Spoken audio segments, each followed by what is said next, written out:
Meeting to order. Approval of the November 14th, 2017 minutes. Has everyone had a chance to review those minutes? And if so, I would entertain a motion. I move they be approved. I made the approved, but after maybe some other possible changes. Okay, wanna Okay. go ahead? These aren't, on the city council liaison report, 11/6/2017, it made, the last sentence, it says the job was posted on Tuesday the 7th. That probably would be more accurate if we put November 7th, put it a month on there too. And on page 2, the second to the bottom paragraph, referring to the structure that was going to be moved and so will be moved. That's before that one. 1, 2, 3.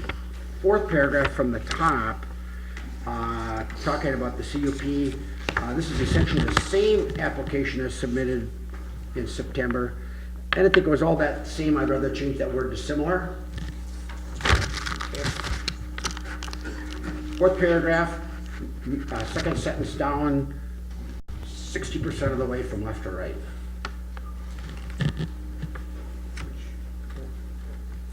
It doesn't see it yet. Similar, I found that. Oh, you did? Okay. Then the last minor one is not very critical either. When we're referring to the, on the second to last paragraph, we're talking the structure to be sold to the resort and so on. And then that next sentence, it says, he has a girlfriend who intends to reside. I think it's kind of irrelevant. Okay. Very good. Okay. Would the maker of the motion accept those I would changes? accept those. Okay, and Larry, you are second. Okay. We have a motion and a second discussion. Any discussion? If not, all in favor say aye. Aye. Opposed the same. Motion passes. City Council liaison report. Councilman Maloney. Not much to report. I actually wasn't at the last meeting, so Joe can maybe fill us in a little bit more on official record. But I will comment that we have successfully negotiated with our new city administrators. We have hired who will start on March 12th. 12th. I was going to say 11th, March 12th, Monday. So there will be about a 4-day overlap with Joe. As we say goodbye to Joe. Great. Anything else, Joe, from that meeting? There was a discussion about an airport lot. We had an offer on property the city owns. That was tabled because we only had 3 council members there. We offered the city administrator a contract, which he accepted. The personnel policy was updated. Year-end transfers were done. And we bought a couple of pieces of equipment for public works. And the Pelican Township Police contract was approved. Any questions? Will our March meeting occur before you leave, Joe? Yes. It will, okay. We won't all be here though. It won't be here. Any questions of Councilman Maloney? If not, we will move the election of officers down the agenda to accommodate the applications in front of us tonight and the people who are attending to comment on those applications. So with your permission, I will move the election of officers to later on in the agenda and move to our next agenda item, which is open forum number 1. Would anyone like to speak during open forum number 1? If you're here to comment on any of the applications tonight, there will be an open meeting and hearing, and you'll be able to speak then. But feel free if you have. No, we're not. Okay. would you like to come to the microphone and introduce yourself? We're Larry and Sandy Bushman, and we've been in the city of Breezy for 57 years on the same place. And I think we're probably the oldest ones in the city as far as living in the same place. Is the road named after you? It sure is. A lot of the neighbors don't like that because it's a long name for the address, but sorry about that. Anyway, we're concerned about the zoning on our property for, we can't have any livestock. I want to know the reason why. I got 40 acres and I used to have hogs and I had cattle and everything, and now they say we can't have any livestock. Is that true or false? Well, let's go to our reliable source. Jerry or Joe, do you have any comment? Or could you answer my question? Sure. Jerry did take it up on his own to come up and see us here about 10 days ago, so thanks, Jerry. Yeah, I sat down with the Bushmans and explained it a little bit. When their property was rezoned from urban reserve to estate lots, that changed whether animal husbandry was allowed. At the time that the change was made, animal husbandry was still allowed in estate lots, but then a little while later, the council chose to eliminate animal husbandry from any residentially zoned properties. And so he's kind of in the pickle in the middle here. He's a victim of a rezoning and a council action that looked at all the residential districts, and it didn't look at individual properties and or acreages. I think Mr. Bushman has been talking to some folks that would like to buy 20 acres of his property. The people that are interested, or were interested, I don't know if they still are, but at the time, were interested in putting some type of a home and shop on the property along with raising some livestock. I don't know where they're at in those transactions, but I think Mr. Bushman is concerned that maybe some of the previous council actions and city actions as far as the rezonings are concerned are limiting his ability to sell the 20 acres as one parcel rather than, and he has no intention of dividing it into smaller lots. I think that's the gist of what you and I talked about, Larry, and That's how we feel when we moved out here. We wanted space, and these people that want it, they don't want it subdivided. They want to keep it in the 20 acres, and I said, that suits me just fine. That's what I'd like for a neighbor. Mr. Ayers, I'm actually the interested party. Yeah. Yes, please come up. Maybe you could introduce yourself. My name's Tim Horvath. I've been a resident of Breezy for 15 years at least. And Larry and I started out by thumbs up each other going down the road and what have you. And in the last 2 years, we've discussed this property many times. And we actually had a meeting of the minds on the property. But one of the situations we have, my fiance Julie and her daughter Kirsten are heavily involved in 4-H.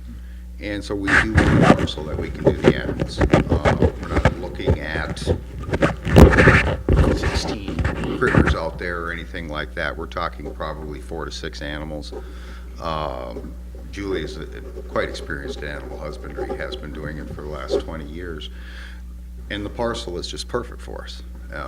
The price is good, the relationship between Larry and I are good, so we would like to pursue this or whatever avenues we can to see if we can make this work.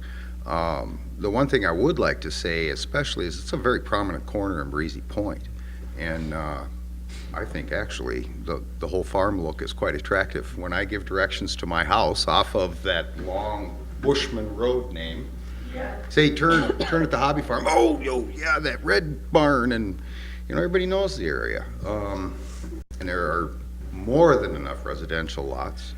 And so we would like all of you to consider pushing that back together instead of 5-acre parcels back into I believe it's 19.7, Yeah. that section. Yeah.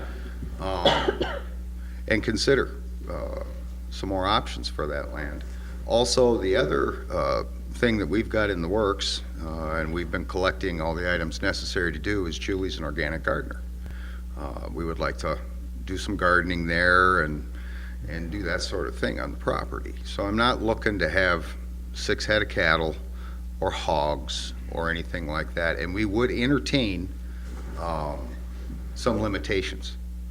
I understand that you guys have to protect the houses around, and you know, we got to think of odor and all of those sort of things, but really asking you to take a second look at it. And it's a very desirable piece of property for us.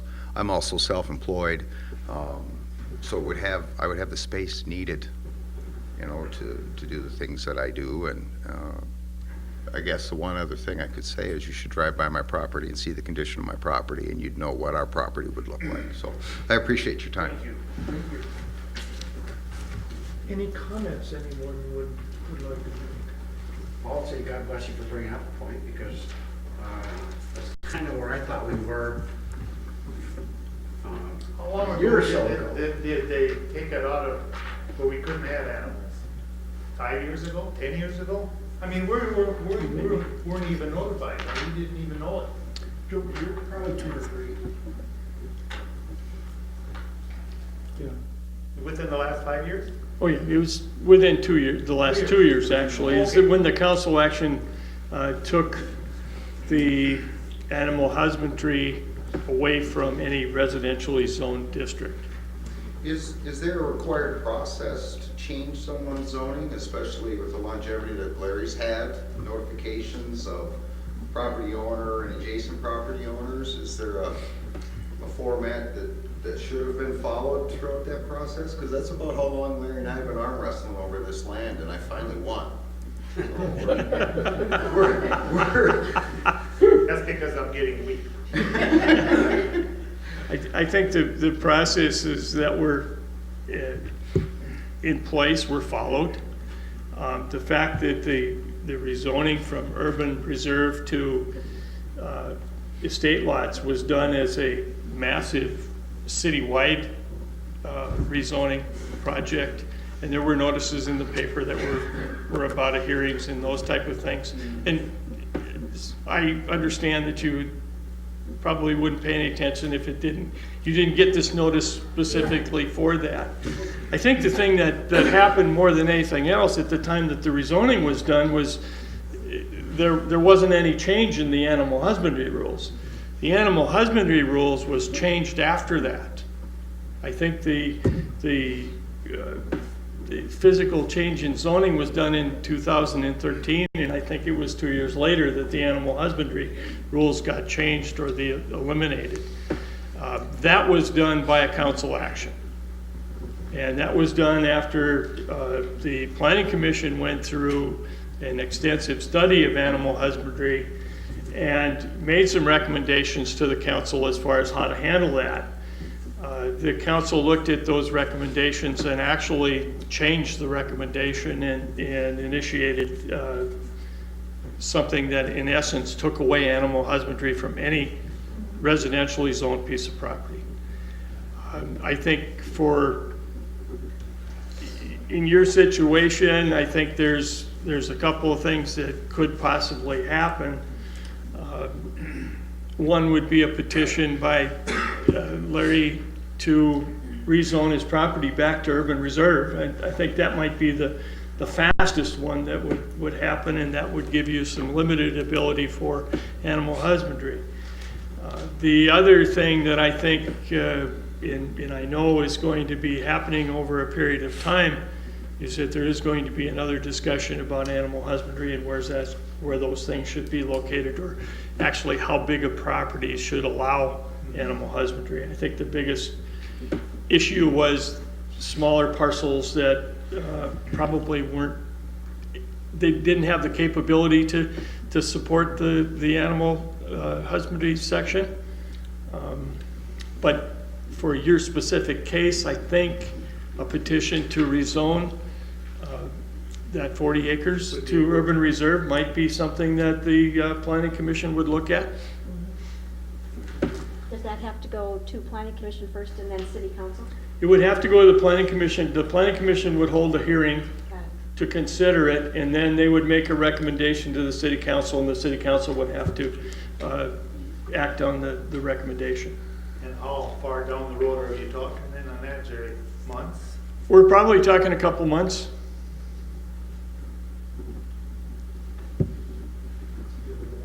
Well, you're gonna knock heads again, I don't know, I might have to talk price if I gotta do all that. Were any of the people on that planning commission at the time when they made the changes? None of you? I was not. The rest of us were. I'm a I was newbie. on, and we made what I thought was fair and whatnot changes, and the city council is the one who rejected it with the idea that, well, maybe we would have to revisit it again.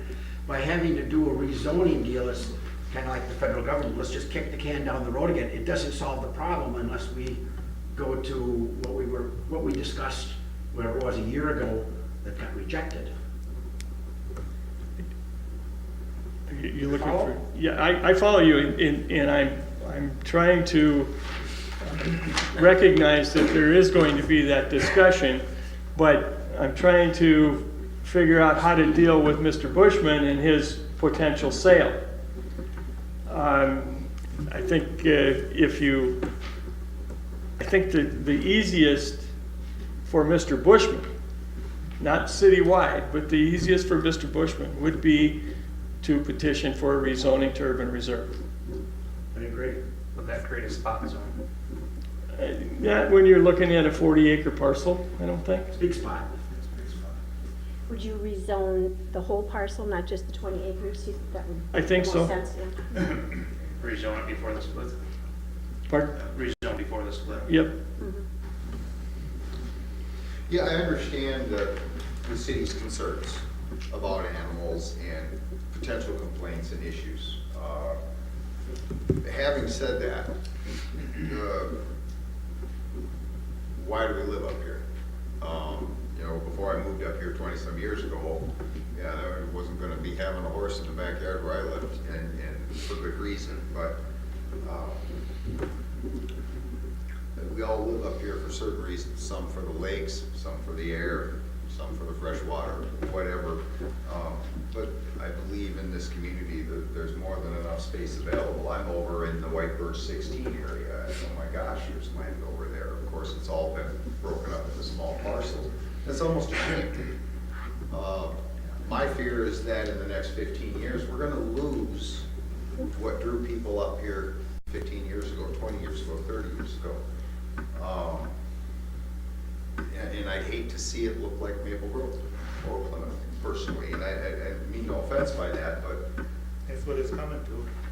you know. You can't see the lakes now for dogs. So, anyway, just my request. You know, outside the suggestion of the petition, we're going to encourage the community to be very involved in the renewal of our long-range plan, and specifically encouraging people to be involved in the discussion of animal husbandry in Breezy Point.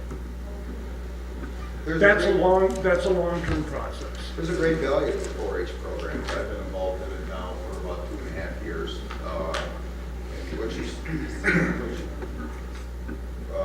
Yeah, Berwyn County has asked us, Spring-Lawn was there, Cass is interested in it.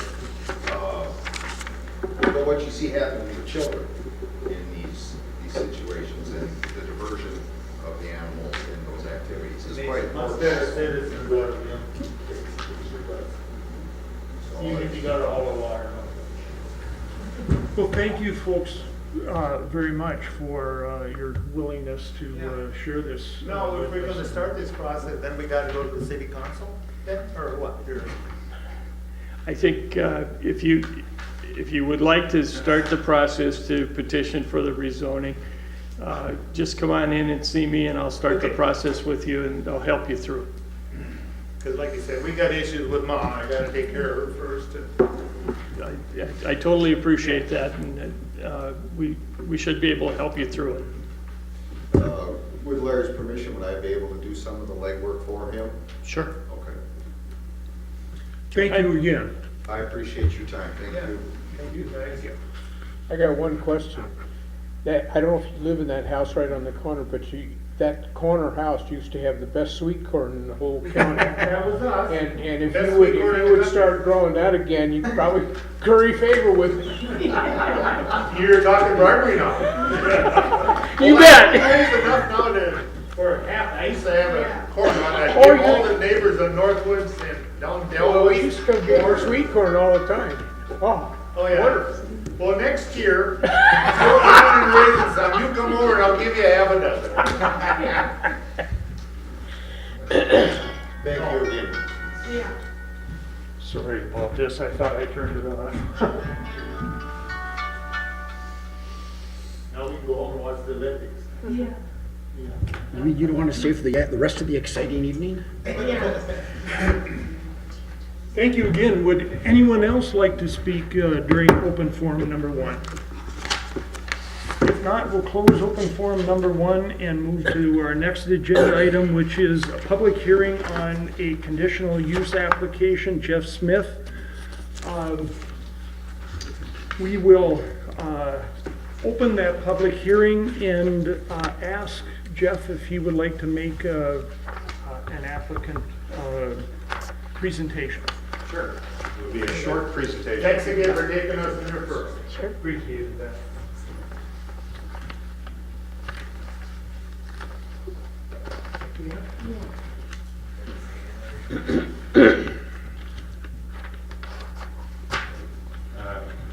A partner and I own a hangar on Airport Road at, They're chucked on that ramp and that side is just like Lane's ice. Thank you. Be careful. on Airport Road, and we're interested in interim use, which is falling under the conditional use request that you have in your packets. Our interest is in having 2 or 3 rental units within the property. We have one residential unit that's already built out, and then an upstairs that could handle up to 2 more units. We have parking already in place for 4 cars, and the staff's recommendation is to require us to have 2 cars per unit. We accept that. This is a 10-year interim use approval with a 2-year review, and then 5-year extensions past that 10-year point. That's really the whole presentation. Thank you, Joe. Thanks.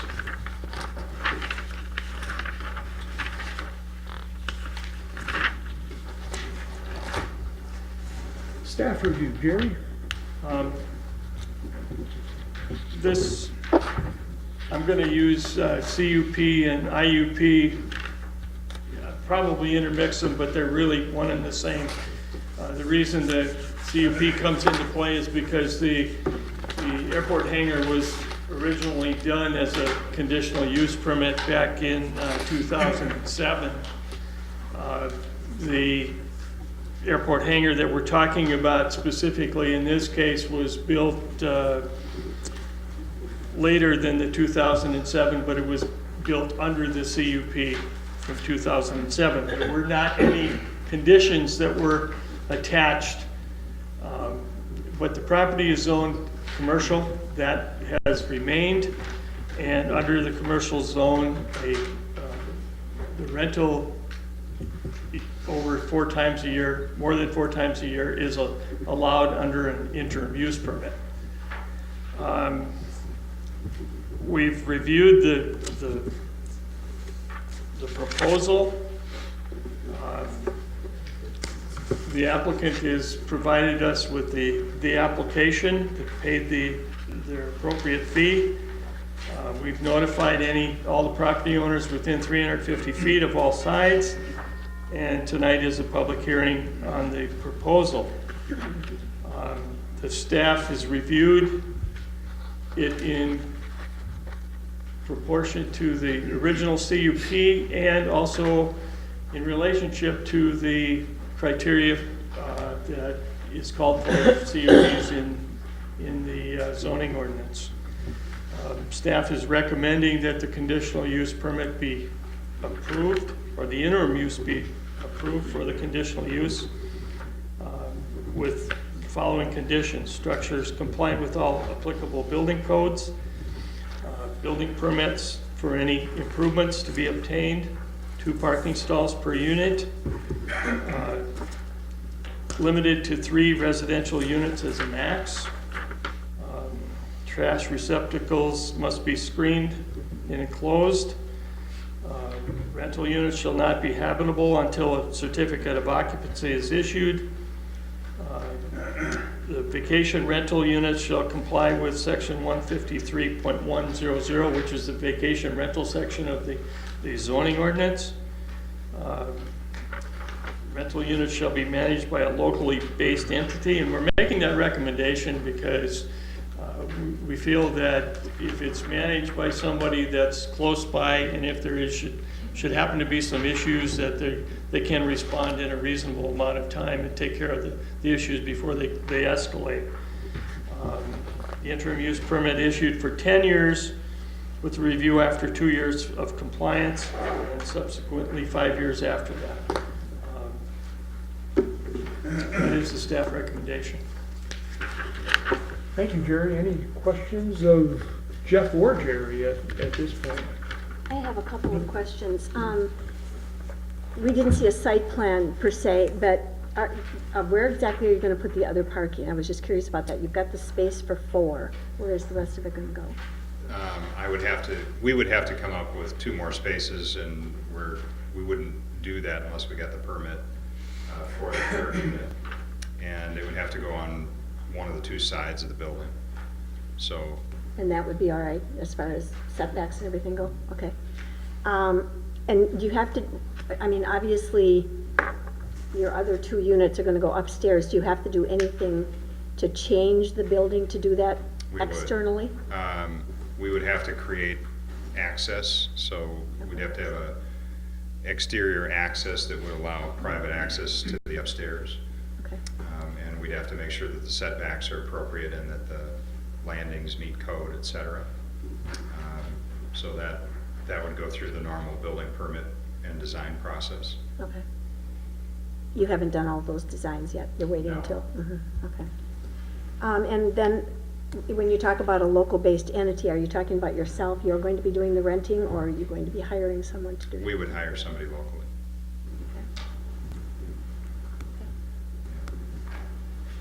Other questions? I don't know if you consider this, but 2 issues. On the off-street parking under 153-100, it says 2 off-street parking spaces plus 1.5 parking spaces per bedroom. I don't know if that would be in conflict with 6 total or not, and I don't know if it matters. Actually, recognizing that the vacation rental section of the ordinance calls for the 2 plus the 1.5 per bedroom. Yeah. We looked at that and we found that we thought that because just by the design of the site and the way the existing structure is there, that was probably going to be impossible. So we looked at the 2 as being a compromise, and under an interim use permit that can be So modified. is there any problem with parking on the street? That, Because that's what happens in our neighborhood with the vacation rentals. I don't think there is going to be as big of a problem, but it's What you possible. considered? Yeah. Okay, and then the other issue was,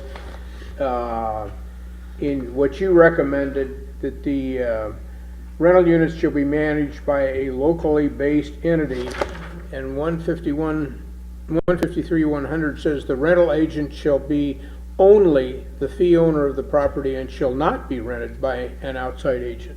Notice I said managed. Okay, The so, rental agent, Shall be The the owner fee can be the owner. rental agent, but still we're asking for another manager to be on so site. you're thinking that's over and above? Yes. Okay, thank you. Other questions? When this thing was set up, the CUP in 2007, I think it apparently covered lots 5, 6, 7, and 8. Does whatever change we make here follow through the other hangars that are there as opposed to just yours? It does not. It only applies to this one. Okay. I was wondering, when you got, there's 3 hangars, but then there's 4 lots. The 4 lots were combined into 3 tracks. This is Okay. And what is the width of your track, as far as if you're looking for 6 cars across the front? Is it wide enough? Well, no, Or you're we- saying you've got to go to the side? We wouldn't put 6 cars outside. There are 2 indoor parking spaces that are in a heated garage, and there are 2 that are already paved in front of the building. And you would need to add 2 If we were going to a 3rd unit, we would have to add 2 on the site. Okay. Then as an additional clarification on the condition, we would probably want to say that the extra 2 stalls would be paved stalls, not park on the grass because there's room. So you might want to add that?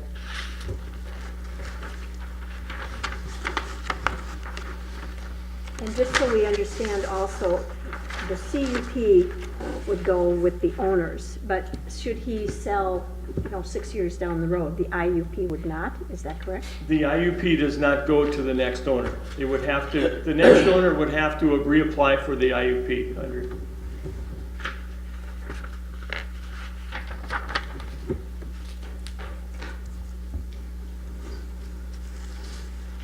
Oh, I had one other question. I can't remember for sure which one you, do you have one garage door, or are you one of them that has 2? 2. And the garage doors in the redesign would not be removed, or they would be removed? They would not be removed. Okay. So in other words, any redesign within that building would still leave those garage doors where they are? Yes. Do we need to put that in there? No. Okay. That's all. Thank you, Jeff. No other questions? One Oh, quick my- question. Jeff, the application is for 3 residential rental units, no concept at this point for business renting, as far as storefronts, things like that. We don't, but I understand that's an allowed use, so I didn't ask for that interim. There's no need to ask for that, is my understanding. Perfect. Good, thank you, Jeff. At this time, we'll take public comment statements. Anyone? Briefly, Mr. Chair, Gary Boston, Yes, sir. for Fort Shoreview Lane. I am very much in support of the project. It's tightly controlled. It's a nice addition to the city. Thank you, Gary. Any other comments, statements? If not, I'll close the public hearing and move to our next agenda item, which is taking action on the conditional use application. We have a resolution in our packet. I would entertain a motion if someone would care to make one.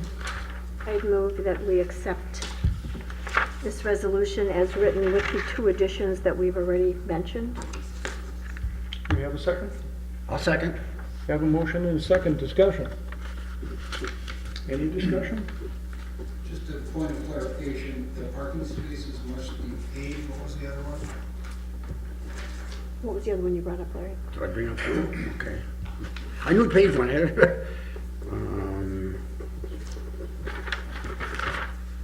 I had issues, but I don't think that resolved, those were just questions as opposed As opposed to, a modification. okay. Just one change. Any discussion? If not, all in favor of the motion, say aye. Aye. Opposed, the same? Motion passed. Thank you, Jeff. Thank you.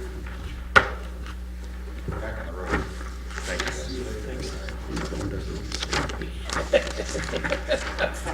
Can't understand that. We need more.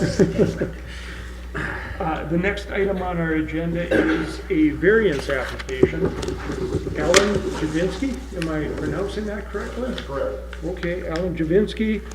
I will open the public hearing on this application and ask the applicant if he will make a presentation.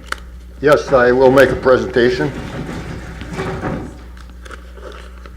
I just got my notes on the laptop, so that's how I'm working off of here. Okay, sounds good.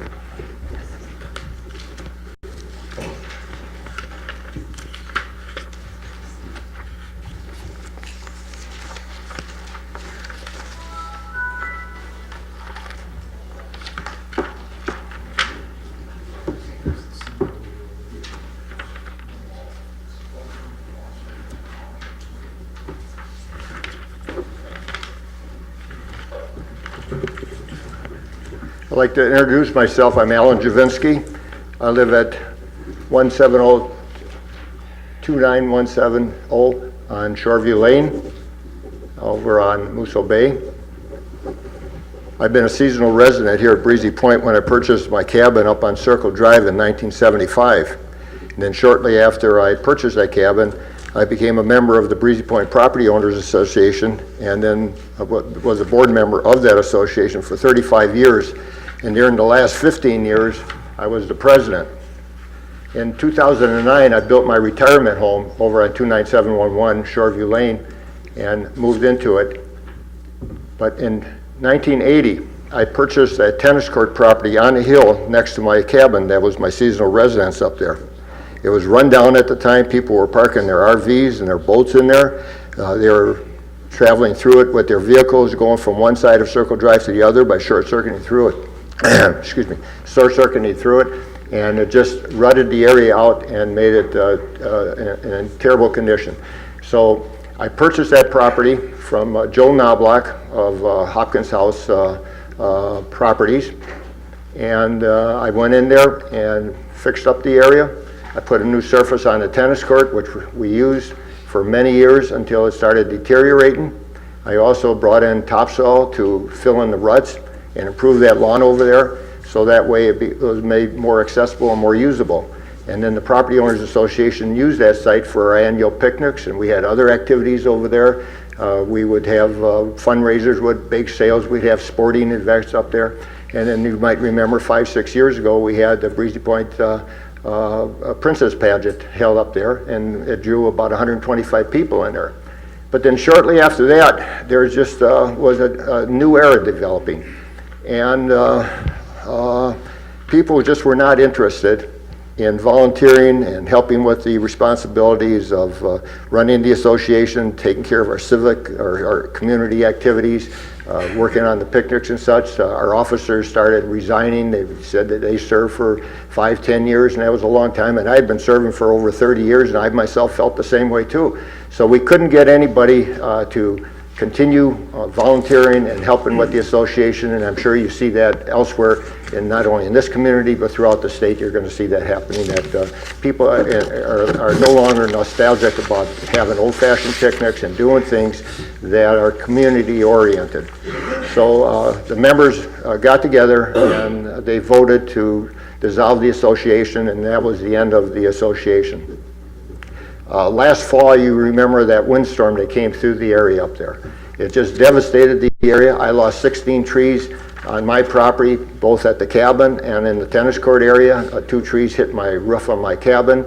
I have to replace that roof come this spring. Trees tore up much of the tennis court fence. 1 tree caused the shed to collapse. Trees were falling over on neighbors' houses across the street. 1 tree was well over 100 feet. I'd say that must have been a 100 to 150-year-old tree. It fell over and hit 2 of the houses across the street from me, and it was devastating. It was shocking for everybody up there that had experienced it, and some of those people that live up there are here tonight, and I'm sure that they'll attest to the fact that it was a shock for all of us. And during the period of us cleaning it up, some of the residents came to me and suggested that I just demolish the tennis court because of the condition it was in, and said find a different use for it. So that's why I'm here today. I'm making an application for a variance. I want to build a small house in there that'll fit into that neighborhood. That's a small, old neighborhood. It was the original resort area. It was subdivided and platted in 1963. That's when Jenny Simmons down Eastfall owned it, and people bought them as individual cabins that they use for their seasonal weekend cabins. So I'm trying to maintain somewhat of a semblance to what is currently up there by having a small house rather than a big house. I can meet all of the zoning requirements except for the side yard setbacks. Now, in recent years, the zoning orders was changed that requires you have to have a 35-foot setback from all streets, regardless of the streets on your side yard, front yard, or backyard. I can meet the front and rear yard setbacks, but I can't meet the side yard setbacks. It's just totally impossible because of the size of my lot and having 35 feet on each side at 70 feet of setback. The plan that I've got is going to be far less impervious coverage. I've got over 10,000 square feet on that lot, and my impervious coverage is gonna be about 24%, something like that. So I'm gonna have far less impervious coverage than what is currently in there with that tennis court, which is up around 40%. All of the houses that are currently up there, all of those properties up there are well over 50, 60% of impervious coverage. But I'm trying to do something that is going to be stormwater management beneficial, and keeping that impervious coverage down by keeping the size of the house and the garage to a minimum. I went over the plan review that the city planner prepared, and he pretty much covered everything that I had in my application, so I'm not going to add anything to it or go into the detail on it. And if you got any questions relating to my application, I'll be more than happy to answer it for you. And I just appreciate you giving me this opportunity, and I appreciate that you would vote in favor of and approve this application. Thank you. Thank you. Any questions of Mr. Javinsky? I have a couple things. Are you planning to use it as rental property, or are you going to keep it personal? No, I'm selling this. I'm going to build it and sell it as a home for somebody. They can use it either seasonally, or they can use it as a permanent home, because it'll be a year-round building. It'll be insulated, have a heater in there, or sorry, a furnace in there, air conditioning, and it would also have a well. So it could be year-round or seasonal. And being small, it would be ideal for someone to have seasonal, and then they'll have a garage as well. Other questions? You answered one of them already, which was it would need a well, which that's part of your plan, is you would be putting in a well. Yes, I'll be putting in a well. Right now, that area is served with a water line where we purchase the water from the resort, and then that'll shut down every winter because that water pipe is only about 2 feet in the ground and it would freeze. So it would have its own individual well. And there's sanitary sewer in that circle up there as well. When I look at the neighborhood around, and I kind of looked at that neighborhood over the years and so on, and a lot of little cabins, they're all really close to the road, hardly any space between them.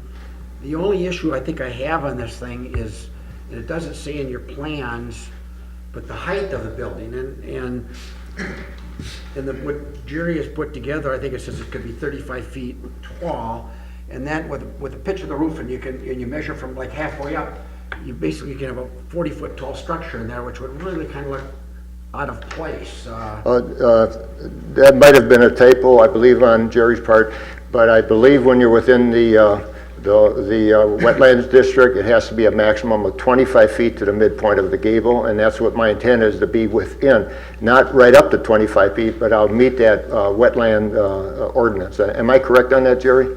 Shoreline requires it has a maximum of 25 feet. But on your paper, your stuff, there, you My- make reference to 35 feet for the ordinance. The ordinance is for an R3 zone, addresses 35. A shoreland supersedes that, and shoreland is defined as anything within 1,000 feet of the water, Okay. and that is only a 25-foot height. You tricked me. Pardon? You tricked me. Okay, because that's what I was suggesting. I wouldn't want to see any, I was thinking maybe 20 foot when you look at and then with the pitch of the roof, that still gets your peak well over 25. But what you're saying is that the maximum is 25 to midpoint on the roof. Yes. But we could, if we chose to, make it 20, right? I think you can put conditions on the variance that you feel that are applicable to the area. Okay, then I'm gonna go, would a 20-foot with allowing that still being, it'll probably still be being, if you went peak to ground, it'll probably still be about 25 feet. Is that something you could work with? Let me see, the pitch, it'll be at about a 5 to 12 would carry 5 feet over 12, so it would be 5 feet higher than the occupiable space. So 512 pitch would keep it 5 feet above the wall line of the occupiable space. And I'm not sure just how high, because I haven't prepared the detailed design plans of the building, so I'm not sure where that top of the wall would be. But that would be at it from the top wall, top plate of your outside wall at a 512 pitch. It would be 5 feet up, because I'm looking at 24 feet wide. So you're saying if the top of your wall were at 20 feet, then the top of the roof would be at 25 roughly. Right, but it wouldn't be 20 feet because you're looking at a mezzanine, it would be 8 and 8, you'd be 16 to 18 feet, something like that. You add 5 feet to that, you're at around 23 feet, right in that neighborhood there. Okay. That was that was my biggest concern. Well, I think that Is the that rent, if you honestly, you know, when I look at what Jerry had maximum height of 35 feet, I said, that thing would really look out of place. And not only would it look out of place, but, and I don't see it as being a view issue to the customers, even though I think some of the people that had written in, questioning the deal, they said it would block their view, but when I went and looked at, everybody's view was the other direction. So I mean, the view thing I discounted, but then you still have airflow, which is a right that they have, and if you get too tall, you affect airflow up in that area as well. with the trees that are gone, we don't have any concern with that. But when you're around 100 years from now, they'll be back. I don't think those houses would stay there for another 100 years. Question. I don't know that it really impacts this, but it is on city sewer. So there's city sewer that goes around there. And whose streets were they? City streets? So you guys didn't make them get up to speed before you took them over? All right, our township did. That's right. And there's adequate growing co-op power right away and access for electrical utilities, question mark? There's utilities up there today. Okay, all right, okay.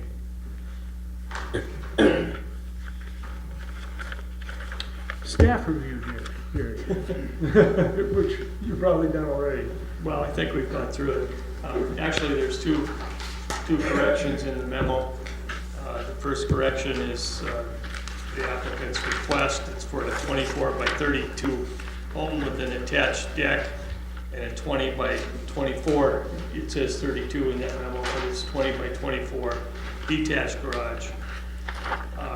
The applicant has stated that his intent is to build a house and a detached garage on an existing lot that is 10,136 square feet. The lot is serviced by city sewer. It's currently occupied by a tennis court that's in a fence that's in disrepair. The zoning of the property is R3. It's an original neighborhood. I think this is basically the original resort, part of the original resort that was sold off into individual parcels. The variances that he is requesting to do this project or for the road right away, the required 35 feet to the requested 10 feet on one side and 13.7 on the other, and 16.7 and 10 feet from the required 35. There's also a request in here for a variance from the minimum house size. Minimum house size requires at least a 26 by 26. His proposal is for a 24 by 32. It doesn't meet that 26-foot threshold. And there was some talk back and forth about the height. The height in the shoreline district is a maximum of 25 feet. Should also tell you that as far as the house is concerned, there's a minimum requirement of at least a 6/12 pitch on the roof. The staff has reviewed the variance, finds that the proposal has merit. The practical difficulty that's been identified is the unique shape of the lot. The lot actually meets the minimum threshold for square footage, so it becomes considered a buildable lot. Service by sewer. Recommendation, building permit needs to be applied for, must meet state building code. All corner stakes shall be verified by a registered land surveyor, and if building footings shall be sited by the registered land surveyor prior to placement. Staff is recommending that the house be at least 26 feet wide. Accessory structure shall not exceed 15 feet in height. Pervious coverage shall not exceed 25%. Landscaping shall be constructed and maintained to capture and treat surface water prior to water exiting the site, which means capturing probably rain gardens or something that control the water before it runs off onto the street. Dwelling and garage shall be substantially completed with certificate of occupancy issued by May 10th of 2019. It says May 1st in here. Pardon? It says May 1st. May 1st, yes, I'm sorry.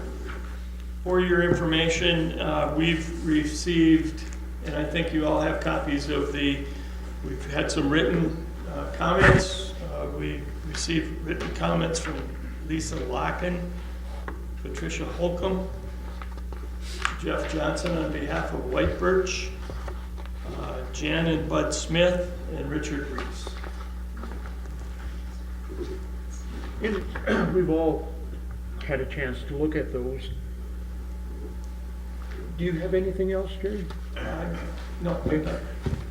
Would anyone like to make comments on this application? If you would, please come to the microphone and introduce yourself. One more time. One more time. Gary Hawkins, 1464 Shoreview Lane. I'm very, very familiar with the area up there. Drove through it again today and looked at the situation. I'm very much in favor of granting the variance for Mr. Javinsky. It's a nice, going to be a nice, very nice improvement up there. Thank you. Thank you. Anyone else like to make a comment? Yes, ma'am. Please come up to the microphone. Was I right when you were saying that it has to be surveyed? Should be surveyed? Yes. State your name. Yeah. Becky Holcomb, my sister Pat, sent Jerry, talked to Jerry and sent something well received. She has been there almost as long, 41 years. She couldn't be here tonight, so she sent some information. She has concerns about when the road was changed. Sewer went in 79, when the road was shortened, narrowed, and a lot of the little markings of the sections were tossed around. And so that's why I believe strongly that it should be properly surveyed. Another thing is, I'm right by the tennis court, I'm right there. That's what I look at. It has no purpose, nobody's used it in years, the weeds grow, the thing is deteriorating. My tree took it down, no wall. And it's, you know, Mother Nature. I lost a lot of trees, my place is never gonna be the same. But some of us really wanted a green space up there. You know, we would just love it to be just what it is on the south side of the lot.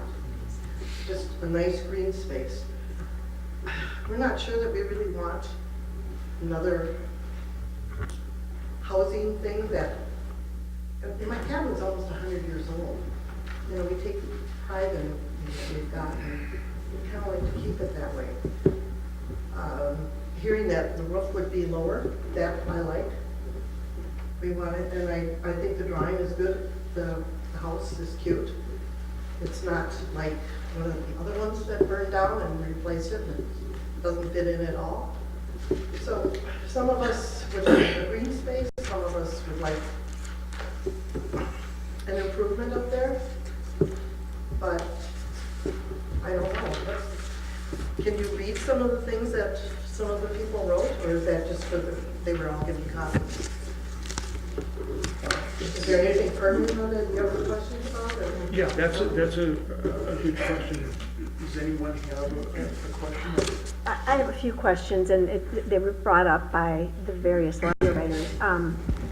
Some of the things, there was some concern about it being finished, because apparently there's been a property that wasn't finished very well. There's been some concern about the road being, you know, there obviously will be some construction vehicles coming in, and the road needs to be kept in decent shape, because let's face it, it's not much of a road now. It's, you know, it's very narrow, it's difficult, and bringing trucks in is gonna. It can be hazardous for emergency vehicles. The trash trucks have to go down and then back up. They can't even go around the corner. I wouldn't be surprised if we're gonna see some road damage because of all the heavy vehicles that September 20th, the storm. There was so much going on up there after that. I wouldn't be surprised if the roads are gonna be in not in good shape, just from that. One of the concerns that I have, and this is probably more for staff, is, you know, this is considered an original neighborhood, which is a kind of a historic district. And I don't know, just on the part of the city, if there's ever been any kind of a written statement about what is acceptable in a historic area and what isn't. And I would want to make sure that whatever Mr. Javinsky is doing up there is within the bounds of, you know, the fact that it is a kind of a historic district. Having said that, he owns the property. It's his right to not have a green space there if that's what he wishes to do. As long as it's legal, as long as he's met the conditions of whatever his contract were when he bought the property, and as long as it's acceptable what he's putting in. I think the size depends upon what you people decide, you know, what city, that's out of our hands. I will say that the way the lot is, the way the, in 1921, there weren't a lot of cars. There's a lot more cars up there now. There's a lot of people, even a couple will have 2 cars up there, you know? So where do we park? We have parked along this edge. We parked along the other, you know, way along. Are we losing that? What are the boundaries of his property versus, I mean, now when I see the drawing, I see the tennis court isn't even, you know, the tennis court is not even legal. So a lot of us have concerns about what is this going to do for us? Where are we going to park? If you've driven up there, you know what I'm talking about. It's pretty limited. Has the city attorney had a look at this at all? Is there even any reason for him to look at it? We didn't see any reason for the attorney to get involved. We do feel strongly as staff that the exact property monuments need to be established. And that, in essence, will also establish the right-of-way lines. Now, the city is not proposing to take away any right-of-way or the existing right-of-way that's up there. You know, as long as the city does not put some parking requirements or stipulations up there, I think the residents are free to park on the right-of-way as they have been for years. And what is our right-of-way? Yeah, I have a fence right there. The right-of-way is 30 feet between the property, between your property line and the property line across the street is 30 feet. 30 feet. And then the road is a one-way, you know, that's just a small. Right, little that's less than what the right-of-way is, but it is 30 feet. 30 feet from my property line? From your property line to Al's property line is 30 feet in between, should be 30 feet in between. Okay, so when he builds there, if he builds there, he's not going to like do landscaping on the whole thing then, because it's only his property. He's gonna be dealing with his property and his property alone.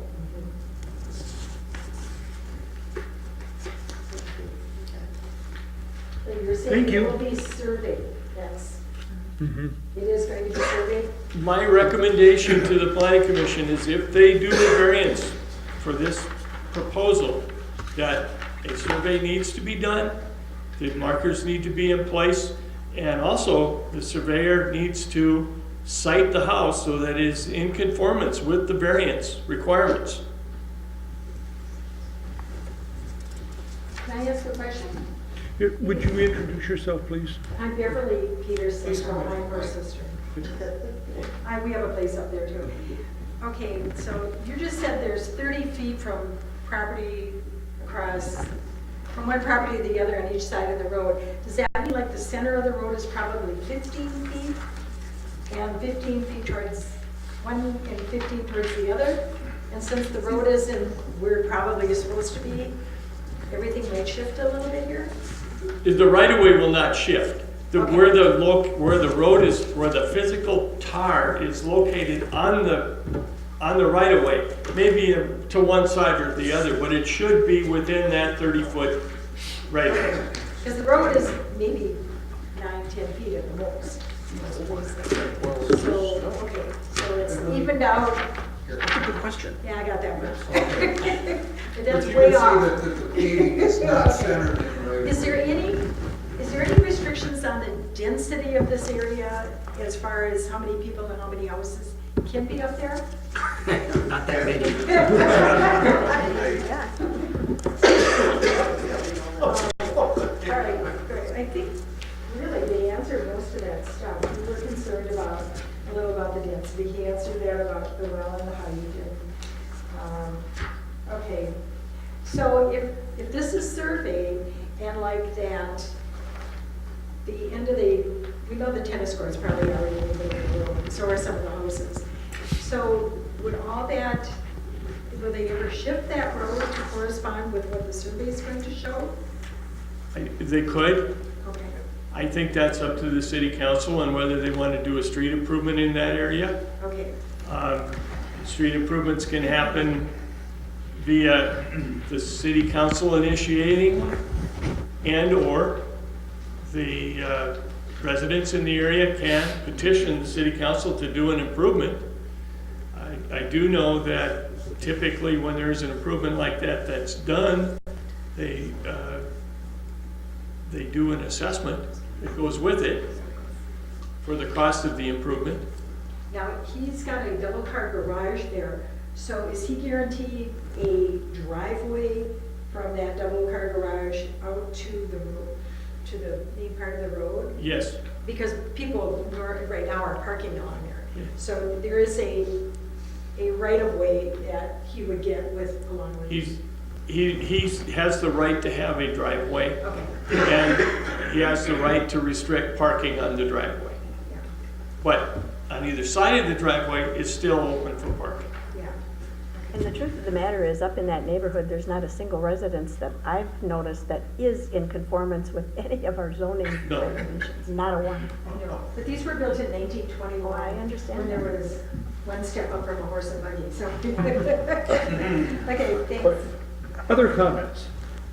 Tracy? Question. Is that road paved up there? When I went up there, I've been there many, many times, but never paid any attention. This week when I went, there was snow on it, so I don't, is it paved? Yes. Barely. I was gonna say, If you were to look at a project for the city, as far as something that's in need of some TLC, that is probably one of them that really needs to happen. We call them, yes, patches done on it and stuff. Does the fire department have any issue with their ability to get around up there? I think the fire department recognizes the fact that it's hard to get around back up there. That's been discussed They bring long with the hoses. council. Everybody knows it. Okay, I'm sorry, I'm the newbie. There are two things I'll address to allay the fears of some of the property owners up there and also answer you about your fire department request. We have a fireman here in the audience today, not from Breezy Point though, but there was a fire up there that burnt down a house 4 or 5 years ago, and the fire equipment did get up there. Unfortunately, the house was solely destroyed and a new one was built. Years ago, the then Chief of Police, Dan Gotch, came to one of our meetings to discuss parking up there. And the one thing that he pointed out, and then I confirmed it again just the other day with the city planner, is that there is a city ordinance requiring off-street parking on your own property.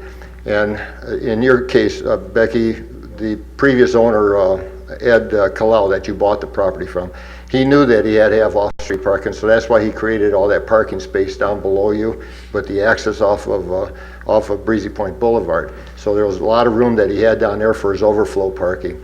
And you told me that you had a hip problem or a leg problem, so you've been parking over in my yard all the time that you've been living up there, and it's never been a problem. So don't have any fear that you're going to be losing a place to park near your door. But I don't think it was necessarily me, but there's just, it's tight up there. There's a lot of, all the way around, Well, I've told people that for... Is your stuff going to go all the way to the edge of the road, or are we still going to have What? holiday? I put in that sand and gravel around there, and I've told people that for overflow parking, like on the 4th of July weekend when there's a lot of crowds up there, that's where they can park. On emergencies, like when we had the storm last year, I told people park wherever it's necessary to take care of whatever emergencies came up. So there has been spaces that I created there by putting sand and gravel down. I told you when I bought it, people were driving through there, and there was it was rutting, there was erosion created as a result of it. So I put the sand and gravel down there to stop that erosion and gave people areas that they could park off the pavement over on my side of the roadway. So it's been something that I've done in a cooperative method. I was the president of the association, and I try to do things for the people up there. That was my flock. So keep in mind, I'm not living in that house. I've got my own home here at Breezy Point down on the lake that you've been to a couple times. You know where it's at. And as far, and then another neighbor sitting right over here too. As far as the future on it, I plan on selling that house. I'm not going to use it for rental. It'll be sold. Why are you even building it? Pardon me? Why are you even building it? Because it can no longer be used as a tennis court, so I'm using Why don't it. you just take the tennis court out and just have green space? I could ask you to do the same to your property. That wouldn't be fair. I have no trees now. I don't want to get into a cat and mouse here. So anyway, that's all I can add to it. Any other? Are you going to keep the ash tree? Pardon me? You're going to keep the ash Oh, tree? that's the only tree that survived. You see, when that wind came across there, it built up all this steam coming across the bay. And then when it hit the hill out in front over there, Tom and I had a discussion. He's also an engineer. We're both engineers. And there's a Bernoulli effect or Venturi effect, however you want to call it. When the wind hits the hill, it compresses and increases its speed. And the hill was only in that south half of that circle drive. The other half of it did not have an embankment like that to compress the air. And when it hit the hill over there, it compressed itself, and I'd say that the wind speed was well over 100 knots. It was tremendous, and it took some of these trees down. Two of them were well over 100 feet, and it just ripped them out by the roots and landed on the houses across the street. I don't think your house was hit, was it? Or more or less your house wasn't hit, but it was the two houses north of you got hit. It was a typical, some were horrible, and then nothing. It was a shock to go through that. Are there any other comments? It's a race. Hi, my name is Bill Smith.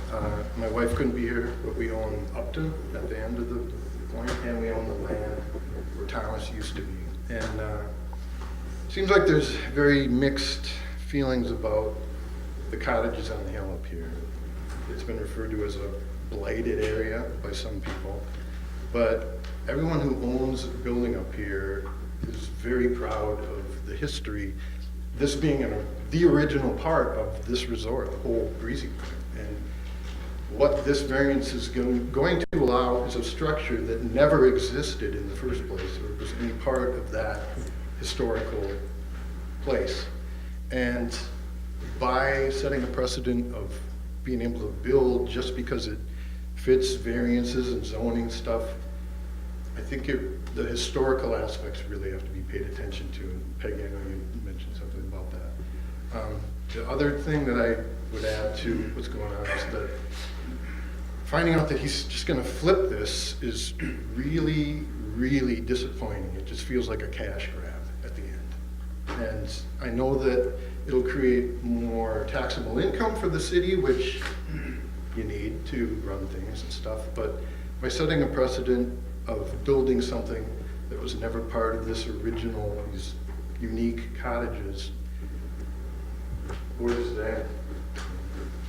And we own Thomas got torn down, but we own the land for it, and I want to rebuild Thomas basically, but it's going to look exactly like it did, and it's going to fit the same footprint that was already there.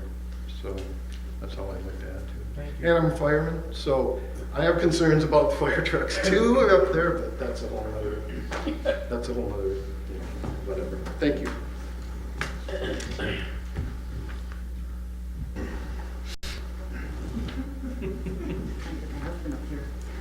My husband and I own 301 Ward 2 Circle Drive. It's called Queen, is the cabin. And we're very close to where Joe has his cabin. In your name? Marlis. And Darwin? And Darwin Peterson. Okay. Our concern is that we've owned that property for 4 years. We were attracted to it because of the historical look and character and feel of that quaint community that there is. There never has been a building on that. We have never been opposed to the tennis court. It was there when we came, and it's Tennis courts are fine. nostalgic to us. We like the green area. Much preferred over a building there. What our concern is that it's very extremely narrow, tight, kind of barely paved road. It's congested at any time we'll go up there and work for 2 weeks at a time. If it's a Monday or Friday or Saturday or whenever, it's extremely busy. You can't stand out kind of by the road without having to move for a car, golf carts, whatever. It's kind of a real smooth drive for people. People get lost coming up from the lodge. So it's very congested the way it is. So we're concerned about any more buildings or congestion or Buildings that don't fit the area. that don't fit the area. This does not. We don't feel it fits in with the character of the neighborhood and the history. That's why we came up there 4 years ago. Because of the buildings. We wanted to renovate Not to it. look at some new building. Yeah. And it's the congestion, the parking situation. We knew that when we moved up there, but we've noticed how busy and congested it is already. And our concern is just another building adding to that congestion. And if you build and then sell it, there's no control over who buys it. And who buys it? They might say, no, we don't want you parking here. Al can say all he wants. He's selling it. Yeah, as far as he's concerned, yeah, you can park there. What about the next people that come? Right. And he mentioned there's that beautiful ash tree at the corner, and maybe the new owner wants to take it down. So, he wants to keep it, but once you build it and sell it, there's no control. So our concern is who's going to be buying it, what kind of more use of the road are they going to add to it. It doesn't really fit with the character, there never was a building there. And so that's just our concern with congestion and the way it is, large vehicles can't even make the turn. The garbage truck, fire trucks, no matter what, have to back up in front of our cabin. And I will tell you, at night, they come barreling down, and not emergency vehicles, but cars come extremely fast on that road. So to us, it's a safety issue, and it's just adding more traffic on that road that we're concerned about, and the look of the whole. And we don't disapprove of the tennis court. We don't personally approve of it. Doesn't bother us at all. No, we enjoyed the open space. Granted, it is his property, but we have never objected to the look of the tennis court. So, Thank you. thank you. Now, I would entertain additional comments as long as they're not repeating what somebody else has said already. We need to move things along, so. Put pressure on it. Yes, sir. I'll be quick. My name is Jim Peterson. I own the cabin at 30134 Circle Drive, and I am against this variance. Against it primarily because of the roadway, and again, as everybody said, it's a small roadway, parking, traffic, and there's a lot of traffic on a seasonal basis, and it's just not safe. I'm also against it because it doesn't conform, the building doesn't conform at all to the neighborhood. You allowed Oliver to go in, you allowed a tremendous eyesore to that whole historic area up there. And I don't want another one coming in. So I oppose this development, and I hope you do too. Thank you. Thank you. Again, I would ask you not to repeat anything you've said or somebody else I has just had a said. question on Sure. the survey. If it's possible, this might require a survey, and this road could be anywhere, you know, after it's surveyed, could this kind of start this thing all over again with questions and meetings and stuff, or what would happen if this, you know, or is that just a quiet meeting that, and this road, I think, is a big issue. Because he needs a variance, and he's got a road on 3 sides, and it's very possible this road is nowhere near where it's supposed to be. His variance is from his property line. It is not from the road or the traveling surface. It is within his property. But it hasn't been Specific. surveyed, right? Right, and if the variance were granted, one of the conditions that's been recommended is that there be an official survey done, and the variance is being written so that the variances are from the property lines, Okay, not from the traveling surface. okay. All right, so I kind of it's hard to understand right now how this could go any further without a survey. And you're still debating if there's going to be a survey, right? No. My recommendation is that there has to be a survey. Okay. That's my I thought that was recommendation. still kinda up in The council, the planning commission can determine that that's a necessary part of the variance, if they approve it. I highly recommend that it be done. Okay. And quite frankly, I recommend that for just about any development that happens, is that there be a survey, because people need to know where their property lines are exactly. And in this area, even if you were selling your house and Mr. Bakken was gonna buy it, I would tell Mr. Bakken that it would be a good idea if there was a survey done at the time you purchased, so that you know exactly what you're buying. All right, so there wouldn't be any other council meeting after the survey is done, then a decision is made, right? Whether it's buildable or not. Is that kind of, The application would be passed tonight. okay. All right, I wasn't sure. So, you know, Yeah, One last thing, probably. I've tried to allay her fears. I'm a civil engineer, and part of my engineering training was also in surveying, but I'm not a land surveyor. I'm not registered as a land surveyor. When you do a survey, which was done on this in 1963, they locate every property corner up there, the corners of your property, the corners of your neighbor's property, the corners of my property. And they put pipes in the ground to locate where all those are. That survey was done in 63, was filed with the county surveyor. And that's a plat map, and I can show you what it looks like because I've got it right there. And all of that survey information on there, on that plat map, that's an official record that was signed off by the city when they platted this in 1963. Then that survey that's in file with the county surveyor is taken by the surveyor, the land surveyor that comes out here when I'm ready to start construction. And he verifies all the information on that survey is in the ground. All those pipes that show up in that survey are in the ground. Those are the pipes down there. I understand that. So the that's how- got moved when the road went through there. Right. Now, if he finds that one of those pipes, one of those irons is not accurate, then he has to put it where it really should be, based upon that original 1963 survey. He can't come in there and make up his own survey. He can't say, well, I think that should be over there, or I think that should be over. He has to go off of that original 1963 survey and make sure every one of those pipes are exactly as it shows in that survey. That's what he has to do. That's probably why there should be another survey. Right, that's the reason why the planner is saying that there'll be another survey. I have that plat. I looked at it and I saw every one of those markers that showed up in that plat are out there. The survey will make sure that they are there. That's what they're trying to explain. Nobody's going to steal your land. There's nothing like that's going to happen. I am going to close the public hearing on this application and move to our next agenda item, which is taking official action on this application. We have a resolution in the packet, and I would entertain a motion. Story, looking for motion or discussion first? Let's put a motion on the table, Mike, and have the discussion around it. Will that work? How do you make a motion? Say, I'll make a motion subject to all of our changes, is that what you want? Done? I would make a motion that we accept this for discussion purposes then. So my motion is to accept your recommendation, and then you would ask for questions, and then before we vote on the motion, I guess we would. Do we have a second to that motion?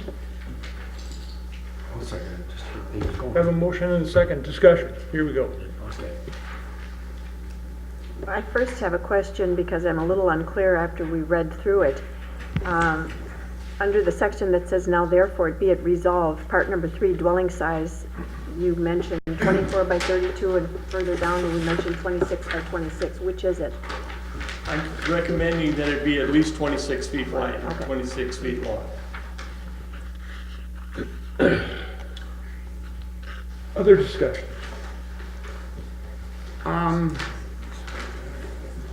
I'd like to put in there an official building height with the road pitch, and what I'm thinking of is either 20 or 22 feet, which still allows the thing to have a full second floor, but it would keep it from getting, I guess it maybe cut back a few feet from the 25-foot maximum I'm thinking of. I don't know if anybody else thinks that height is an issue, but I do. Any comment, Jerry, you have on that? As far as the height of the structure is concerned, I think you can attach any condition that you would like to attach. Okay. Okay, I'll start out with 20 feet and see if somebody else wants to play with that number a little bit. Okay. Further discussion. Where are you, in what part of this are you putting this? 20 feet? Other, 8. Is that in the resolution? No. Or is it his, Well, it'll be in both. in the staff recommendation? Staff recommendation, well, then that would have to flow over to the resolution. Okay, so the resolution would be what? Dwelling shall be minimum 26 by 26. Oh, no, I'm looking at number 8 where we'd say the maximum height would be 20 feet, but that Okay, allows still number for the 8 pitch in the of the roof. resolution is other. Yes. So, is this a new one? It's other, it's a new one, that's why it's 8. It's an additional, Okay. it's an addition to Jerry's recommendations.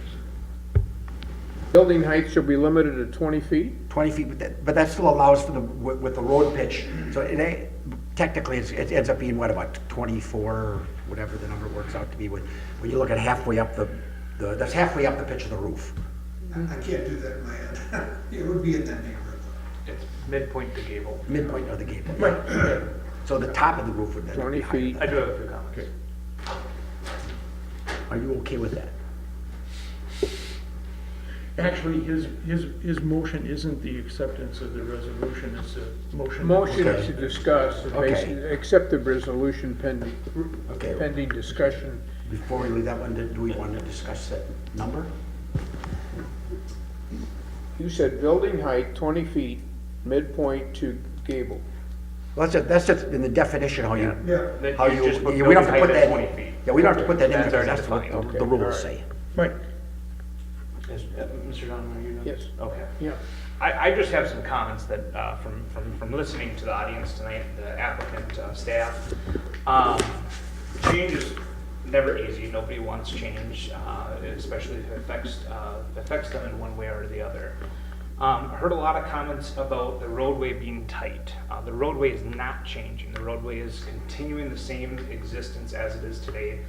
I've heard concerns about the right-of-way changing. Again, the right-of-way is not changing. The parking ability is not changing. It is a piece of property that he wants to build on, which he has rights to. And he could put a stone wall fence up on his property line, well, or wherever the fence can be, 3 feet or if it's on property line, to limit that parking. You know, I've heard some comments about historic preservation. I don't think we have anything as the city. We don't have anything in that situation. One thing I do want to bring just to the attention of the planning and zoning, it was brought up tonight, and one of the things, as Joe will probably do, is read through on how a variance can be approved. And one thing I just, in light of what the applicant has discussed tonight, this is for you all to decide, is number 6 of a variance request. The variance is not for economic reasons alone, but reasonable use of the property does not exist under the ordinance. Might be a question for staff with the mention of building to sell. Is that just for economic reasons with no intent of use? Staff may not be able to answer that, you may not be able to answer that, but that's something for consideration that was brought up as the applicant's presentation. Further discussion? Yes. Anyone? Number No, okay. 6 on the staff recommendation on the dwelling 26 by 26. As long as we're talking variance, I almost like L's dimensions better, which is a little bit narrower because it's a narrow piece of property. Sight lines and everything else, and so if you give it a variance for setback, there would be no reason why we wouldn't necessarily want to do the same consideration to have the building not be 26 by 26, but he's got it at 24 by 32 or whatever the number would be. If And a little narrower, which allows for what most would, he probably put on a 6-foot wide deck rather than a 4-foot wide deck. If I may shed some light on that, why that minimum size is there. It was kind of put in place to essentially deviate from modular homes being brought in, encouraging stick-built homes along with the 612. So if you were to reduce that, you may want to reaffirm that it's a stick-built home.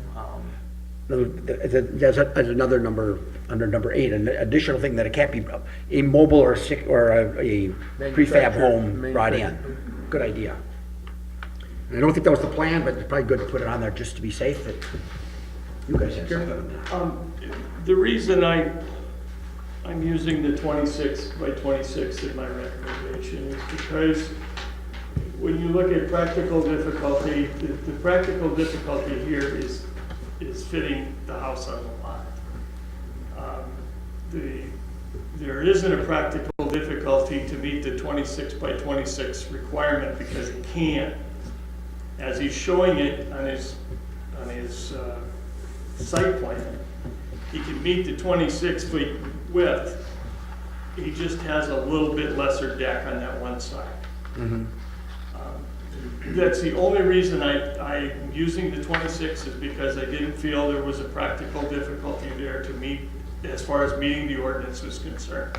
I also have another, sometimes these things get Precedent type thing. Exactly, and I'm kind of leery about some of those things occasionally.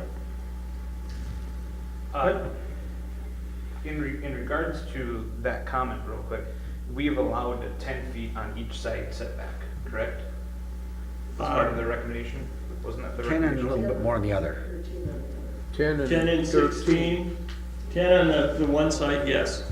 So minimum are Minimum of 10 feet on one side. for 10 feet and 10 feet, correct? Or just one side?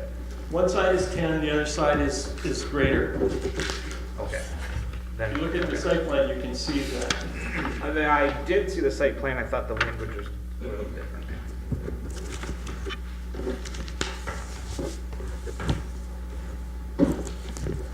Joe, is it possible for you to read the conditions? I don't think you need to read Jerry's conditions, but the conditions we've added to this resolution? You really haven't added any conditions, but what you talked about doing was making the maximum height to 20 feet, and I think that's it. Okay. Is everyone clear and okay with that? Larry?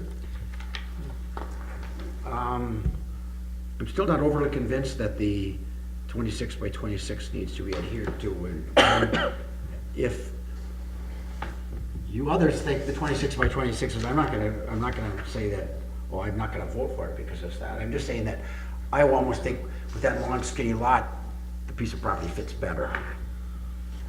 What you'd have to answer, Larry, though, is does the 26 by 26 variance request, if that was the only request, does that meet the variance request reasons to granting? And that again, you'd have to look at your packet for 153, 120, 1 through 6.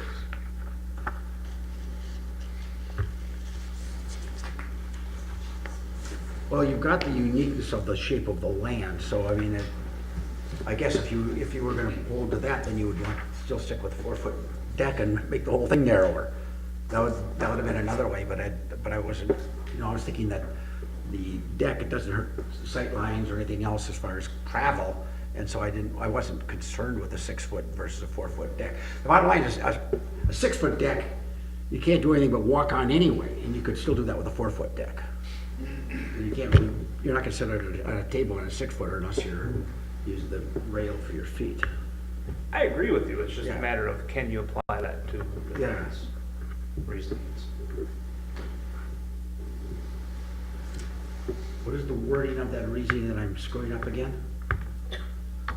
I mean, the variance because in Practical difficulty.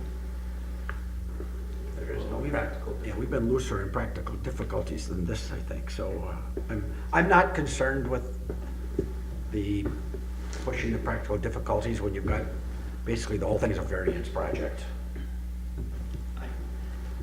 But I'm open to suggestions. If somebody else thinks that doesn't meet the practical difficulty standard, then I would certainly want to follow that recommendation.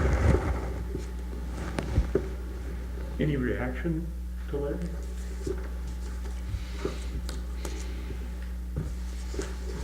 If not, Larry, all we've got is what Joe has read to us, right? Yes. Okay. Now, I need to be clear about your motion, Yeah, I'm Tracy. just gonna, now, if you Okay. will amend I would move that we accept the resolution with the addition of number 8, the building height being 20 feet.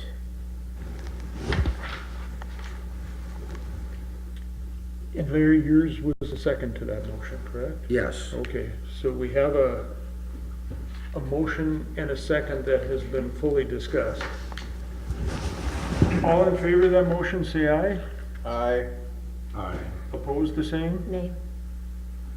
Motion passed.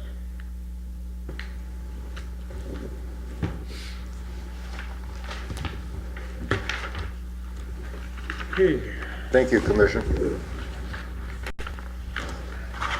where's my agenda? I lost my agenda. You want that? You got an agenda here. Thank you.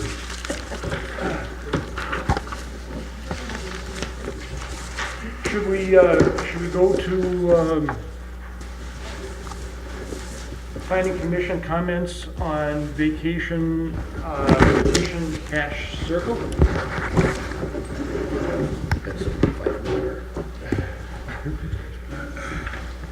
Any background, Jerry or Joe, you can give us to this, besides what was in the packet? No, what you have in your packet is a copy of Cash Circle, and Cash Circle is located right off of West Street. It's Peggy's neighbor. East Street, Pardon? right off East Street. East Street, I'm sorry. You know where Peggy's lives? It's on the way to her house. That's an existing subdivision that's been there for many, many years. Yeah, Can you take your conversations outside, please? thank you. Thank you very much. Sorry, Joe. Many of the lots that were around Cash Circle were tax forfeited. And I think if you look at the drawing that I put on your desk as far as the topography of the lot, you can probably see that there's at least 20 feet of drop on some of those lots. It's really topographically challenged. Mr. Ebnet has bought all the lots around Cash Circle. He also owns a couple of them to the north all the way to, I think it's 4th Avenue. In his proposal, and we haven't seen a specific proposal though, he's trying to take these lots, subdivide them into a smaller number of lots so that he can access directly onto East Street and build some homes. That's kind of the gist of it. Would those lots go the full depth from the street all the way back to the back of? They would have to, yes. It was on this? Yes. Okay. So basically it'd just be. I think he's good, yeah, I think it's. So what do you want, what do you want from us tonight? Basically just some comments, whether you think it's a legitimate idea. The council will actually take final action on this, and they will hold a public hearing as far as to vacate. If the vacation is done, the owners of the property will assume the right-of-way, Cash Circle. And they can, once that's done, they can replat it into and use part of Cash Circle for their building sites. Gary, the answer to the question I asked you on the phone today was really helpful for me to understand this. My question was, why in the world would they plat it this way in the first place? Well, do you remember what you told me? Well, I think back in the olden days, there were a lot of plats that were approved, and those plats were drawn on a blank piece of paper, and they were looked at like everything was flat. And yeah, some of the areas were flat, but in a lot of cases, the topography was working against the plat and or the roadway. They looked good on paper, but they didn't look too good in the field. And this is not the only area where this is happening. We have a ton of tax forfeited lots in this town, and some of them are attributed to the topography of the lot and or the road in front of it. From a planning standpoint, it makes some sense that if you take the topography and work with the topography, you can make something buildable. But if you're going to ignore the topography and try to do something with it, it usually doesn't work. I think you got to use Mother Nature rather than messing with it. And that's the real reason he's asking for this. It's just not practical the way it's plotted.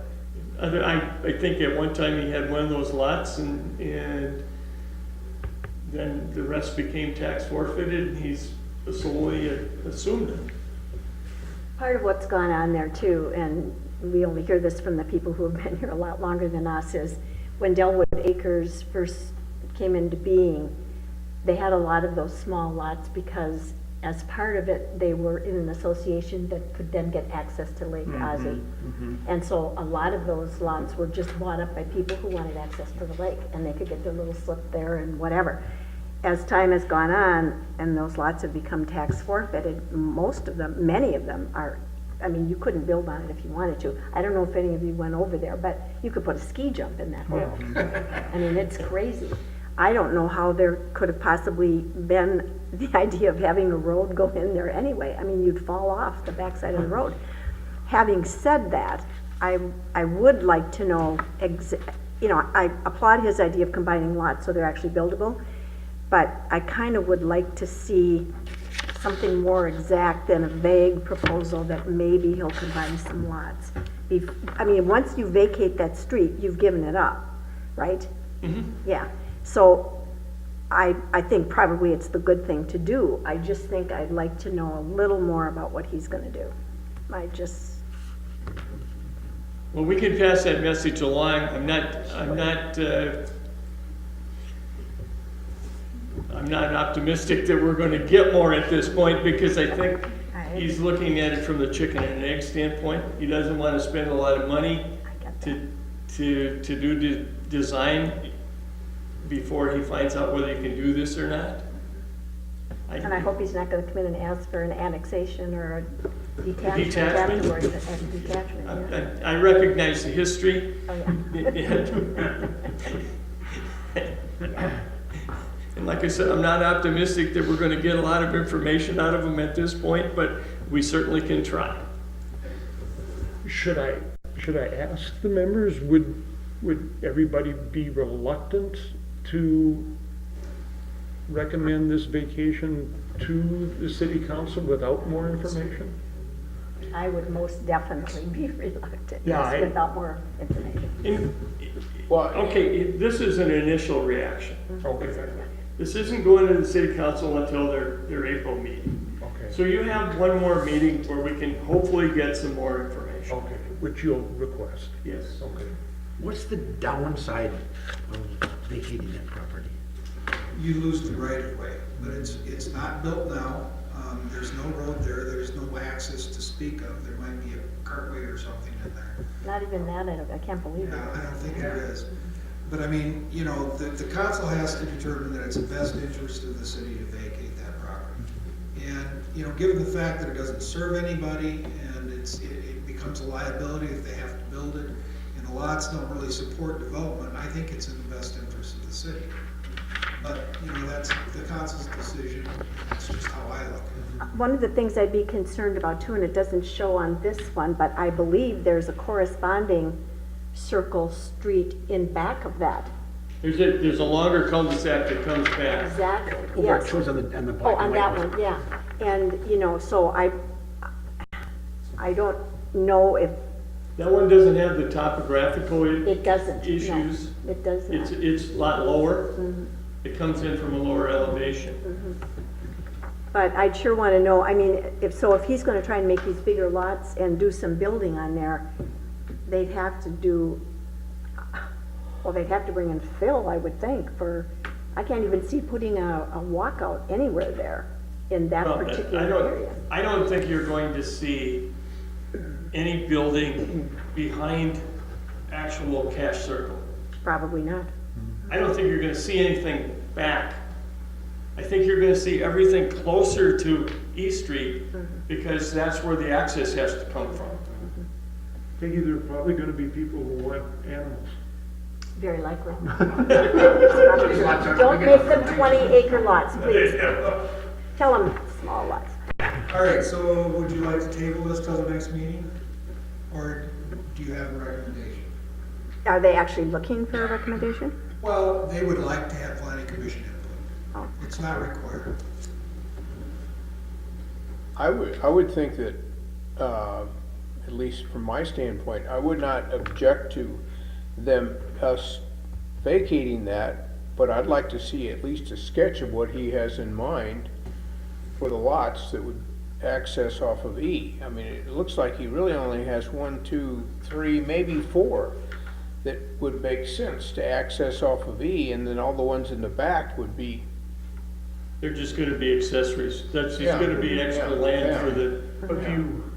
But I'd like to see, you know, I would think you could just sketch it out and say 1, 2, 3, 4, right there. What difference does it make? What are you gonna do with it? Well, that's pretty much it. I mean, Yeah. at some point, and even if he gave you that information, you could change it by the time you plat. Sure. He might have the right buyer who says, I'll buy the whole thing. Might have. One house with a big view. Maybe he's going to put a conservation club Maybe in he'll there. put that ski school in. Or one house with many animals. All right. Well, are we ready for a recommendation? It's not necessary this evening. Okay.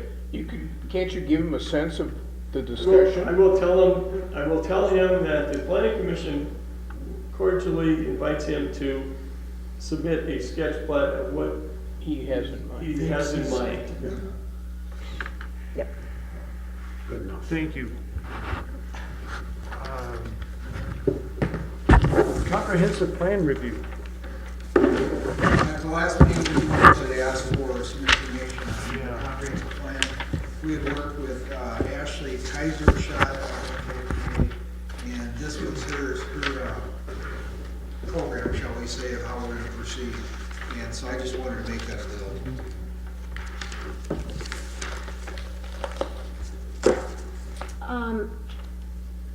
Could I ask to, well, maybe it would be appropriate here or at another place, just to make a comment about that committee that Gary's put together? Yeah. Gary Bakken, at the behest of the city council, or at least Tom Mulahai, has put together a committee to look at the quote beautification of the corner down here as a kind of an entryway into Breezy Point. And we've had 2 meetings. Our first meeting was just 4 or 5 of us, and we kind of threw out some ideas. The second meeting was much more detailed. We had Crow Wing County there, and Lansburg Nursery, and other people who have an interest in, in all entries to the city, what it's going to look like, what can we do to make it more attractive to come into the city. We found out from Crow Wing County what our restrictions are down in the corner here, and there are many of them, of course, because it's a developed corner. But we're also, while the task was to talk about that corner, it's become obvious we have to talk about others too, and most specifically the corner on Ranchette across from the hockey rink, because that's going to be under development, and we'd like to make sure that as part of that development, plans for beautification are considered. Anyway, it's been very interesting. It's interesting to hear what the restrictions are. It's interesting to hear what kind of ideas we can do and what we can't do. It's not, I don't think it's a real official committee. It's not a committee of like the city council or whatever, to my knowledge. It's just sort of a, and it's appropriate because with the plan, the comprehensive plan coming up, all of the ideas eventually should probably be incorporated into the comprehensive plan. So I just wanted to report on that since I've been to those 2 meetings. Thank you, Peggy. Does Bob Spizo have any ideas of as developers what they want to do there? David has some ideas. David is sitting on the committee. Okay. Yeah. And the Landsberg thing that you have in front of you is just an example of things they could do. It's not something that we're proposing at this point. Landsberg put together a quick proposal, but we need a lot more discussion. And he references things that we don't have, like lakefront and sidewalks and streetlights. Mm-hmm. So. And Mike Weibo is really he's sitting on the committee too, and he's really, he would like to put some money into it, which is another issue. We need to find some money to put into it. But he's very anxious to do something in his pieces of property there too, so. Hey, I know golf carts use the right-of-way a lot, and it tears up. Was that mentioned about tearing up? Okay. A lot of discussion about golf carts, yes. And the reality, I mean, Spizo really brought this up too, and his reality is that, we all have to live with these extra vehicles like golf carts and ATVs, whatever. It's a resort community and we have to live with that. At the same time, we have to appreciate that any walkways we have pedestrians on them. And so do you have side-by-sides, or do the pedestrians get to fight with the golf carts, And then there's the fact that there's the right-of-way, and basically those are 2 county roads, and county roads have different obligations and restrictions than do city roads. So that all has come into discussion, yes.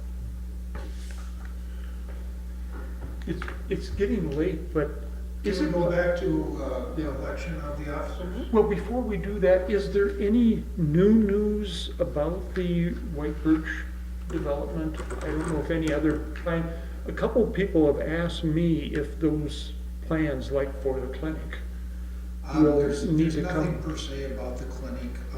We are meeting on the 5th of March to talk with the developers and our engineers about the sewer. There's been some disagreement about that.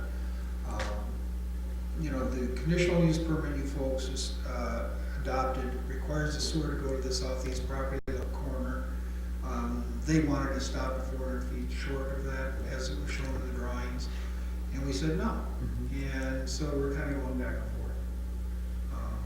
But that being said, we're going to have a discussion and kind of figure out where we're going. I think based on, again, what you hear today may not be true tomorrow again, but I think we're probably going to see a proposal for a plat. You're gonna see a sketch plat at your next meeting.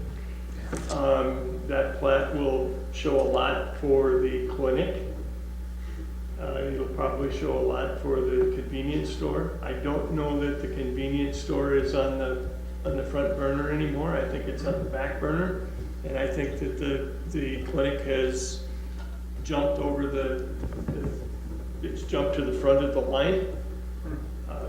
Again, that's what I heard today. I don't know if that's true tomorrow. I did remind them that they have a 1-year obligation, or if they need an extension on that CUP. But I think that you will see a sketch plat of individual lots and how they're gonna be serviced and that type of thing at your next meeting. And is there a pharmacy in discussion also? Is there a what? A pharmacy? Yes, We there hear is. that, We hear that, we have no direct knowledge, Okay. so. and it might be part of the clinic. If you look at, you know, that's Crosby, the hospital, they've got a pharmacy right inside the hospital. Urgent Care has one? Yeah, there's a pharmacy next to Schaefer's, I think it's the same company that they're talking to. Okay. So, nominations for chair. I nominate Joe Ayers for chair. I second that. Okay. Who gets the We'll give second? it to Tracy. Tracy, okay. All those in favor, or any other nominations? All those in favor? Aye. Any opposed? Okay, I nominate Larry Muir for vice chair. Who is the current vice chair? Peggy. I'll nominate Peggy, but do I have unless you've got a reason why you don't want or can't do it. I think it's good to move it around. I mean, I wouldn't mind second, the vice chair to do anything unless, you just gotta make, vice chair's responsibility to make sure you come. You're not moving me around.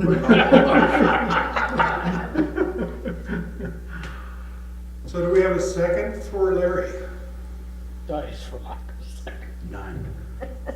Okay, then I'll make a motion that Peggy be I'll the vice second chair. that. Okay. We have a motion? We have a motion already, if there's no second, then we can move on. Tracy I seconded. Well, I Did did you not. second for Peggy, or did you Peggy. second? No, I nominated Peggy, Oh, then I seconded and it. you seconded Peggy. Okay. Oh, we have. Larry's fell for. Larry's fell for lack of a Okay, second. all right. For like, You guys are just So rolling. Larry, Just trying to get out of it. Tracy, Uh, all those in favor say aye. Aye. Aye. Any opposed? All right, you're in again. Reading the press release from CRMC, they do comment that there will also include a Guide Point pharmacy, dental office, and other medical related facilities. Wow. That was in CRMC's press release. Yeah, and that's kind of what I've understood there too. I don't mean to upset anybody, but there's been a cop car with flashing lights out there for about the last 20 minutes. I wonder if there's an accident or something on the Quite a corner. ways down the road or right? Well, right at the corner, it looks Ooh, like. maybe when somebody just left. It's, you know, I've noticed. All right, so let's go scope it out. Should we skip the second one before we close the meeting? No, I have an item that I don't know. no, your time's come and gone. I don't think it's appropriate for me to talk about this with a couple other people if it's not a legitimate meeting, but I had a sense about what went on out here, and I don't know whether I should talk about it now. It's kind of a philosophical thing. Yeah. Do you want it to be in the meeting? Or do you want to close the meeting and have a discussion? we've done that before. Okay, close the meeting. I We don't got a even couple know. other things to go through. And then Joe. Open for Yeah, I gotta turn everything off. Joe? Forum number 2 is open and closed. I was gonna jump up there. Oh, to adjourn? Sorry. Have a motion to adjourn, meeting's adjourned. Okay, so now I can talk about this? Wait till the recorders are off. Oh.